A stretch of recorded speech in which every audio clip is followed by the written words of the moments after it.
Welcome to the Nomadic Spaces podcast, where we talk all things interior design, tiny houses, and happy homes. Each week, we explore different interior design strategies, the unique challenges of small spaces, and delve into the incredible lifestyle of tiny homes. Whether you're a fellow tiny house dweller or simply have an interest in interior design, this show has something for you.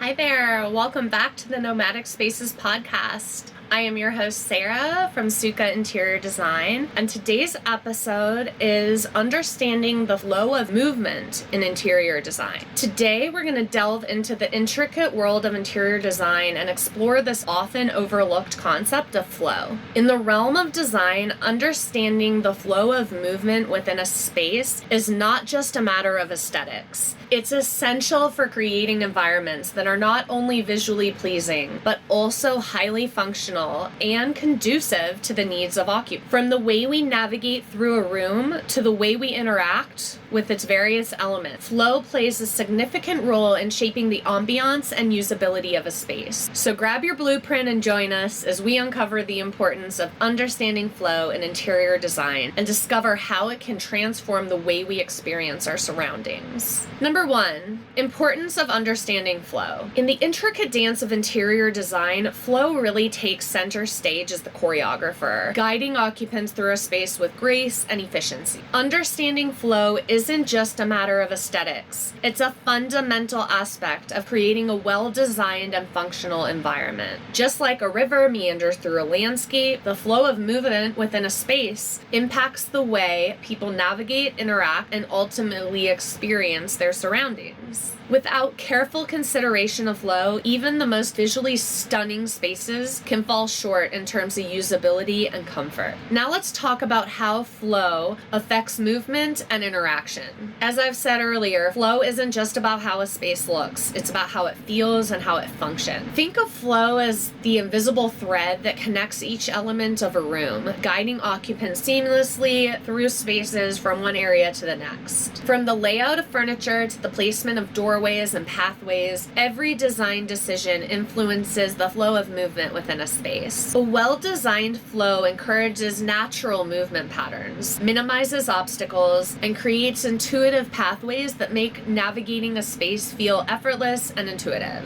On the other hand, poor flow can really disrupt the rhythm of daily life, leading to discomfort, inefficiency, and frustration. Here are some examples of poor flow consequences. Consider a cramped kitchen with limited counter space and awkwardly placed appliances. Every meal prep becomes a battle against clutter and chaos and leads to frustration and stress. Or imagine a living room with oversized furniture that blocks all these natural pathways and interrupts the flow of conversation. Guests feel awkward and uncomfortable, unable to truly relax and enjoy the space. These few examples are just some highlighting how poor flow can distract from the functionality and usability of a space, undermining its potential to really best serve the needs of its occupants. By understanding the importance of flow in interior design, we can create spaces that not only look beautiful, but also feel harmonious, efficient, and inviting.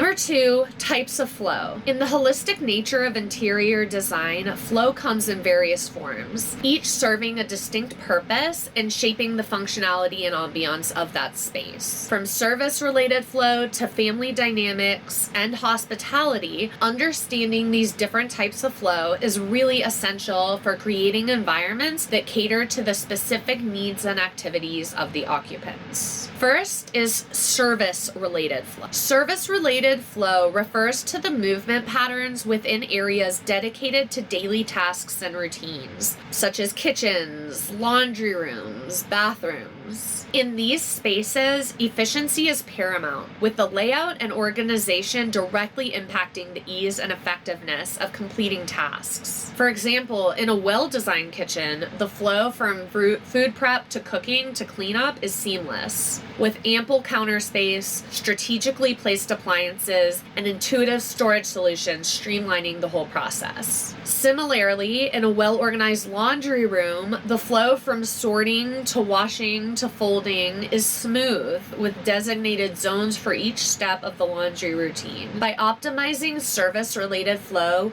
we can really enhance the functionality and efficiency of these essential areas, making daily tasks feel less like chores and more of a breeze. Next is work-related flow. Work-related flow pertains to the movement and organization of workspaces, such as home offices or studios, and it impacts productivity and focus. In these areas, the layout and arrangement of furniture, equipment, and supplies play a crucial role in supporting the workflow and enabling concentration. For example, in a home office, the flow from desks to storage to seating should be conducive to productivity with ergonomic furniture, ample storage, and minimal distractions. Similarly, if we're looking at something like an art studio, the flow from workbench to easel to storage should facilitate creativity and inspiration with plenty of natural light and space to move freely. By optimizing work-related flow, we can create environments that foster creativity, productivity, and well-being. Next is family flow. Family flow encompasses the movement and interaction within the communal areas, such as living rooms, dining room, and recreational spaces, and how it influences family dynamics and interactions. In these areas, the layout and arrangement of furniture, as well as the flow of traffic, play a crucial role in promoting communication, connection, and relaxation. For example, in a well-designed living room, the flow from seating to entertainment to conversation should encourage socializing and bonding, comfortable furniture arranged in a welcoming and inviting layout. Similarly, in a dining room, the flow from table to kitchen to serving area should facilitate mealtime rituals and family gatherings, with enough space for everyone to come together and eat. By optimizing family flow, we can create environments that strengthen relationships, foster connection, and promote a sense of belonging. Hi, friends. I hope you are enjoying this show. Listening to podcasts and reading blogs like this is a great way to gain knowledge. But to really make change, you need to take action. Luckily, taking action doesn't have to be overwhelming, timely, or expensive. My Desk Refresh Guide is a great resource you can download totally free from the link in the show notes.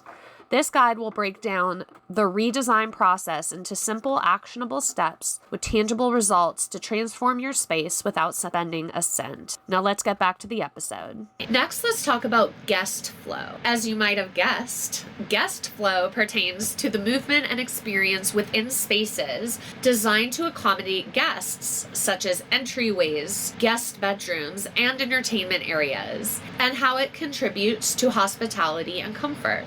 In these areas, the layout and arrangement of furniture, as well as the flow of traffic, play a crucial role in creating a welcoming and comfortable environment for visitors. For example, in a well-designed entryway, the flow from door to foyer to living area should make guests feel instantly at home, with clear pathways and inviting decor. Similarly, in a guest bedroom, the flow from bed to seating to amenities should provide a sense of comfort and convenience, personalized touches like extra blankets, bedside lamps, and reading. By optimizing guest flow, we can create environments that leave a lasting impression, making visitors feel valued and appreciated. Number 3, design principles for optimizing flow. Creating a seamless flow of movement within a space is essential for ensuring functionality, comfort, and the overall usability. By implementing design principles that prioritize layout, circulation, and spatial organization, you can enhance the flow of movement and elevate the user experience within your home. Here are some tips and strategies for optimizing flow in interior design. Considering layout and circulation. When designing a space, consider the natural flow of movement and how people are going to navigate through it. Start by establishing the clear pathways that will guide occupants from one area into the next, minimizing obstacles and ensuring easy access to all parts of the room. Pay attention to traffic patterns and high traffic areas, such as entryways and thoroughfares. and avoid placing furniture or objects that obstruct that flow of movement. Additionally, consider the scale and proportion of furniture and architectural elements, ensuring that they complement the size and layout of the space without overwhelming it. Here are some strategies for balancing the different types of flow. In spaces that serve multiple functions or accommodate different types of flow, such as kitchens or living rooms, it's important to balance the needs of each user and activity. One way to do this is through zoning, or dividing the space into distinct areas for specific functions or activities. For example, in an open plan living room, you might create separate zones for lounging, for dining, and for entertainment, each with its own furniture arrangement and focal point. Additionally, consider creating focal points or visual anchors within each zone to draw occupants in and create a sense of cohesion and balance. Some examples of well-designed spaces. Well-designed spaces effectively optimize flow to enhance functionality in the user experience. For example, in a modern kitchen, the layout is carefully planned to facilitate the efficient workflow with the sink, stove, and refrigerator positioned in a triangular configuration known as the work triangle. This allows for easy movement between the three main work areas and minimizes unnecessary steps. Similarly, in a living room, furniture is arranged to create conversation areas and clear pathways, with focal points such as a fireplace, or a television, or maybe a large window that anchors the space and guides the flow of movement. By studying these examples and applying the principles of layout, circulation, and zoning to your own space, you can create environments that not only look beautiful, but also function seamlessly and enhance the overall quality of life for occupants. To wrap up today's episode, understanding the flow of movement in interior design is paramount for creating spaces that are not only visually appealing, but also highly functional and conducive to the needs of occupants. By prioritizing considerations such as layout, circulation, and spatial organization, you can really optimize the flow to enhance the usability, comfort, and experience within the home. As you embark on your design journey, I encourage you to keep flow in mind, whether you're designing a new space from scratch or giving an existing room a makeover. By carefully planning and implementing design principles that prioritize flow, you can create environments that feel harmonious, efficient, and inviting. And remember, this is just the beginning of your interior design adventure. Be sure to stay tuned for more tips, insights, and inspiration on creating functional and beautiful interiors. Until next week, home happy. I hope you found today's episode helpful and inspiring. My goal with this show is to help others make changes that transform their space. But just absorbing content, even brilliant content like this, doesn't get results. Taking action does. If you are still listening, you might be ready to fully accomplish your design goals. My challenge to you is commit to taking one action right now before you don't. Taking action might look like booking a design project jumpstart. Or maybe it's signing up for the free desk refresh guide. Or maybe it's signing up for my mailing list. Or maybe it's scheduling a complimentary connection call to virtually meet and discuss your design goals in more detail. You can find more about all those fun things I just mentioned, as well as reach out to me directly through my website, which is sukkainteriordesign.com. That is sukkainteriordesign.com.